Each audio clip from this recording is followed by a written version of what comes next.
બધી બાયુને પૂછી લ્યો, આવું પાણી મહિનોથી ત્યાં અમારે કહેવાનું એવું થાય છે કે પાણી ચોખ્ખું દો ને પાણી 10 મિનિટ જ આપે છે ને તરત વાલ બંધ કરી દે. તો બાયુ ક્યાં નદીએ લુગડા તો પાણી કેટલું ગંદારું સંડાસ ની વાસ આવે એવું પાણી આવે. 6 મહિના પહેલાથી છે, આ વચ્ચે બંધ થઈ ગયું તો પછી પાછું ચાલુ થઈ ગયું. એમાં વાઇસ આવે ગટર ને આમ સૂંઘે તો કેટલી વાઇસ આવે એમાંથી.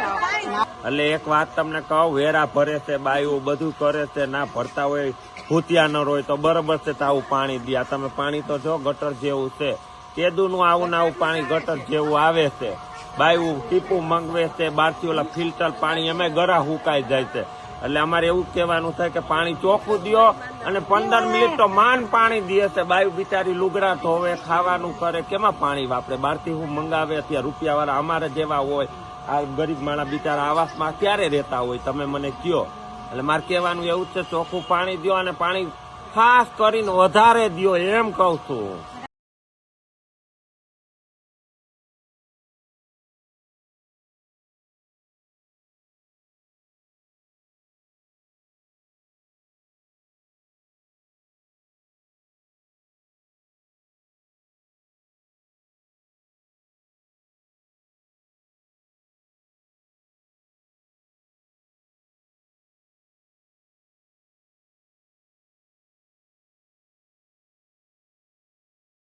શું તકલીફ છે અહીંયા? પેલા તો કોર્પોરેશન હાય, કારણ કે આવું ગંદુ પાણી આવે છે એના કોર્પોરેશન જ જવાબદાર છે. અમે જાય છીએ વારે ઘડીએ તે છતાંય ધ્યાન નથી દેતા ને કોઈ. એના માટે હું હાય જ એને કહીશ, કારણ કે વેરા ભરવા છતાંય અમારે આવું પાણી પીવું પડે ને તો એ યોગ્ય નથી. મત ટાણે અમને મત આપો, કોંગ્રેસ ભાજપ અમને મત આપો. આ મત દઈ દીધા, હવે અમારી હાલત જોવો શું છે. પાણી પીવા જેવાય અમને રહેવા નથી દીધા. ઘરમાં માણસો માંદા પડે છે. હું પોતે એક લેડીઝ છું, ઘર ચલાવું છું, એટલે મને ખબર હોય કે ઘરમાં સારું પાણી જરૂરી છે, કારણ કે રસોઈમાં ને કપડામાં ને આવું પાણી યુઝ કરીએ એટલે અમે માંદા પડીએ. કપડામાં એલર્જી થાય, આપણે શરીરમાં બધે. ત્યાં શું કરવાનું આ પાણીનું? અમારે કઈક આનો નિકાલ કરો તો સારી વાત છે, નહીતર પછી અમે ઉગ્ર આંદોલન ઉપર ઉતરશું.